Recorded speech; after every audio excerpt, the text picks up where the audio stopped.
Hi, everybody. It's good to be here. Thanks to Ben and Steve for having me. I have, in fact, featured more there probably than any other venue, and most of it since I left. So, but I did leave in '99, so I've been gone a while now. I'm going to read all poems from the last 6 weeks or so. I did the 30 for 30, and I actually finished it, and then I've been doing a poetry back and forth call and response with a friend of mine in Virginia, and I've got some more stuff out of that. So this is Gas, Food, Longing. This was from an April exercise. We took long summer trips in the old station wagon. Mom and Dad in the front with a crumpled local map. My brother Ed and I in the back playing license plate games and slug bug to pass the time. This is how I came to understand the road, how it could lead us nearly everywhere, even though we drove past more places than we actually visited. There were so many statues of Paul Bunyan, his pet ox, even his massive frying pan. Billboards teased the largest pig hairball, a 28-foot tall Bigfoot, and even Harvey, a 26-foot rabbit. America, I learned, loves big things. But I was always small for my age, and I began to wonder if there was a road to take us somewhere that celebrated something more reasonably sized, something you could hold in a single small hand, or at least in a station wagon with 4 tired people, all dreaming of different futures.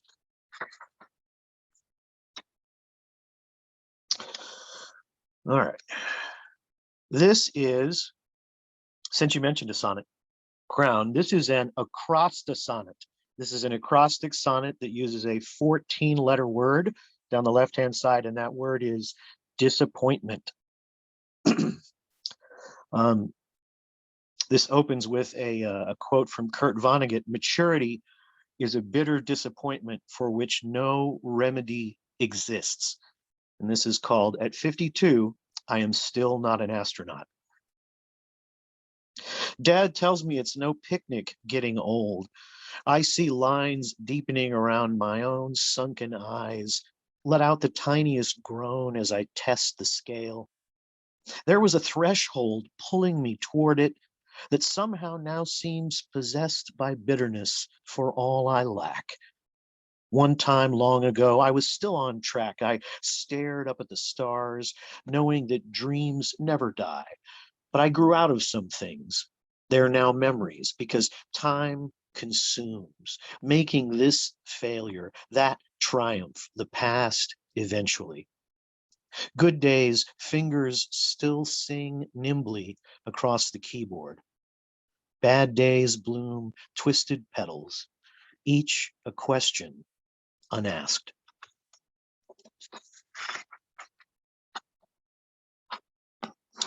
All right.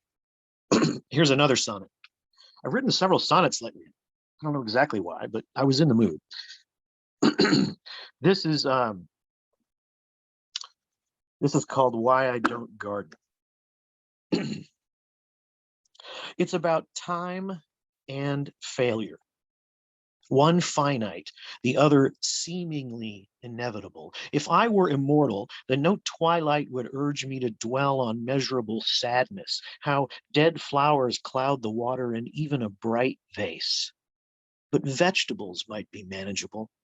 Plant, grow, slaughter.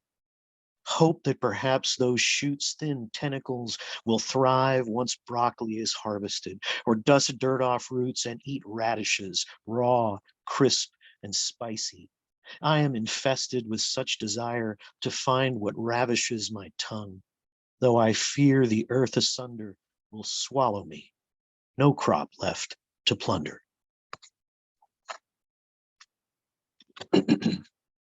This next poem was from another exercise last month. Sorry, not last month, April. And it was to write a letter to someone famous and then have them write back to you. So this is a poem in 2 parts. A few questions for Vincent van Gogh. And yes, I know technically his name is pronounced Van Gogh, but I'm just going to keep saying it Van Gogh. 1. Initial epistle. Oh, so-called red-headed madman, I've always wanted to ask you, how did Gabrielle respond when you delivered her your left ear? She was the cleaner at a brothel both you and Paul Gauguin visited, and I've often wondered what drew you there with your bloody parcel. And how did you wrap it? It was nearly Christmas, 1888, but I doubt you took the time to fetch a bright red bow. Acute mania with generalized delirium was your official diagnosis, and your eyes looked tired and empty in self-portraits from 1889. It would be the following year when you shot yourself in the chest.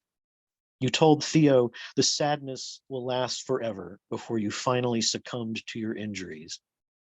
Did it? I hope you were wrong. So many of us still think of you when we see the promise of a sunflower, the bright beauty of irises, or the night sky, vast and welcoming. 2. Van Gogh responds. Thanks for reaching out. So few folks still write letters. The sadness is just a memory now, but scattered memories are all I have left, so I was at least half right. I'm glad you've enjoyed my paintings. It felt like they escaped from me more than I crafted them. You should have seen Gabby's face when I pressed that sodden package into her hands. She was only 17, and it was as if I had addressed her in a language too personal for anyone but me to understand. In that moment, we were both shattered together. I wish I could remember more. My blood had soaked through the paper and onto her hands. I don't think she'd noticed I'd wrapped it in a shopping list. Baguettes and butter smeared in darkening crimson, because life goes on, sometimes despite our best efforts.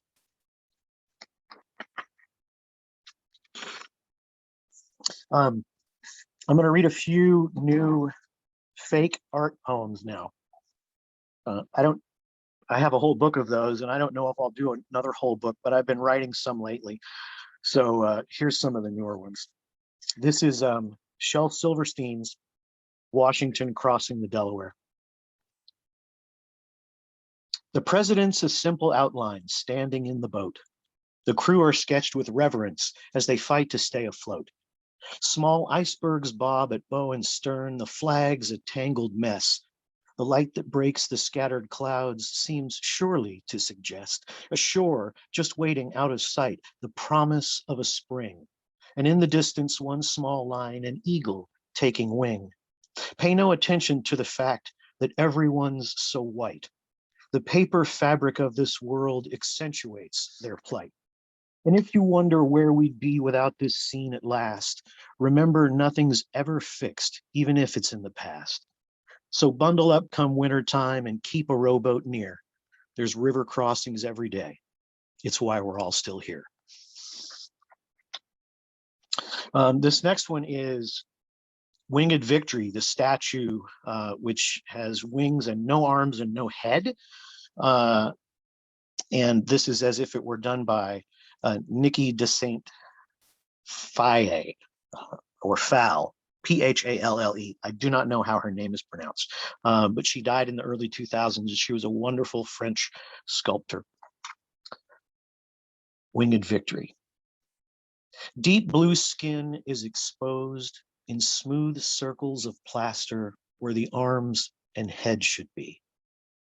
Her massive body curves inside a one piece suitable for bathing in fountains of color.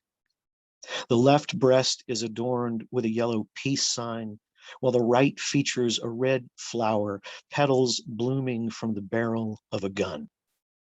Orange, green, and purple stripes undulate down to where thick blue legs emerge, 1 foot forward as she advances toward you. Great gold wings stretch out from her back, and air sings through huge hollows in them, empty as bird bones. This is a This is pretty short. This is Cause.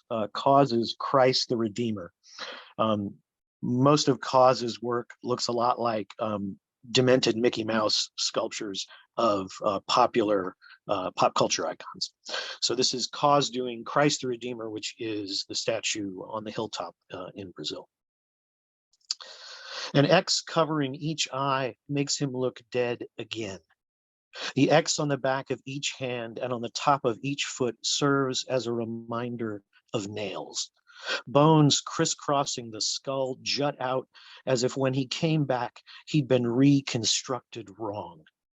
His huge arms are wide open, offering the whole world an embrace, whether they believe in the sanctity of art or not.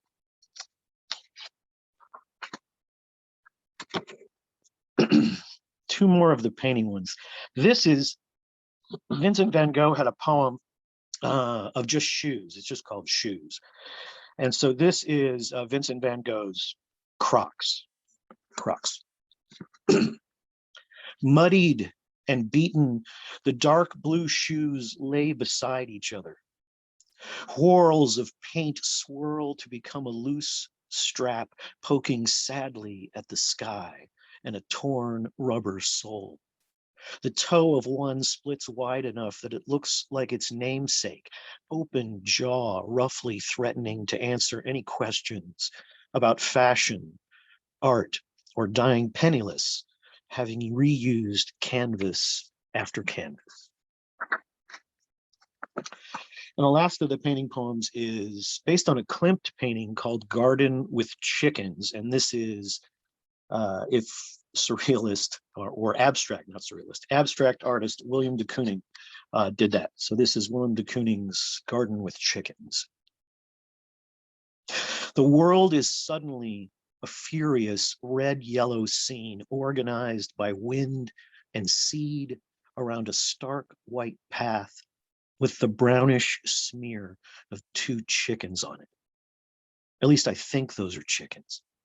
The paint is thick with bloom after bloom, bursting colorfully forth to either loudly celebrate or menacingly surround Hilda and Gertrude, as I have come to name the birds. Moments of purple and white crop up here and there, brushstroke petals paling in this painfully bright place. The chickens seem unaware of anything other than the slick dew brightening their way and the green stems spread out to hold everything together. They don't notice the small shed's shape just beyond the riot of flowers. They don't see the table's black corner peeking out quietly beneath a deeper red dripping slowly down. Two more and I'll stop. This is an offering after the storm. It opens with the line, "Take this cookie." This was part of the back and forth call and response poems I've been doing with my friend in Virginia. And I bake a lot of macarons, or have in the last year. So this opens with that as a reference to that. And then the final poem is about what you do in preparation to make macarons. So this is an offering after the storm. Take this cookie. It tastes like morning after another thunderous, wet show of night has trundled off to scare children and dogs someplace else.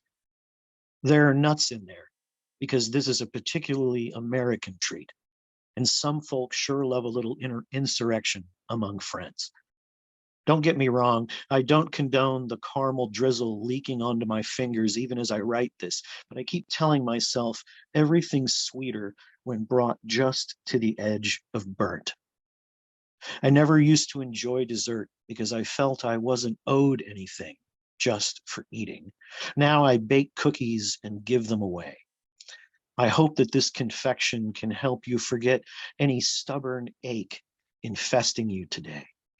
Whatever is keeping you from pulling that bright morning sun above the horizon in a red flyer wagon, or wearing paper wings, or maybe just driving a chariot. Your choice. And this last poem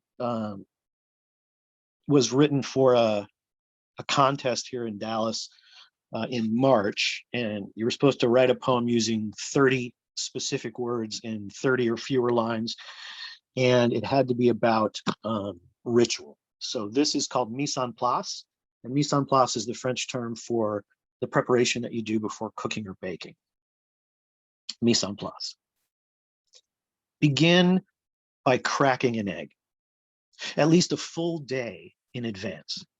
Flare your liminal fingers just wide enough to control the world and let the white seethe between them into a waiting bowl. Plop the yolk aside and repeat 3 times. Consider when veracity is treason. Then check the weather. Say a prayer to the howling wind to keep any blossoming rain at bay, and thank the drowned clouds for their sacrifice. Repel prey that would wound you by unspooling all the copper wire in your home, even if you just rent, because baking preparation is nothing without electricity. Be sure to gather the rest of the ingredients like tenets of a new philosophy. Attend to the placement of a number 12 tip in a new piping bag. Reason with the scale as an assurance that all is well, and any sudden charge to your earthen soul will be minimal. Recall being driven to learn, being eaten alive by ambition, the sunken wheel of each tiny failure, the patina of perfection. Remember how you used to wander, discovering the spatial qualities of desire, the way hope became a thing with feet that you popped in your mouth, smiling as you chewed. Now you are finally ready to make the macarons. Thanks, everybody.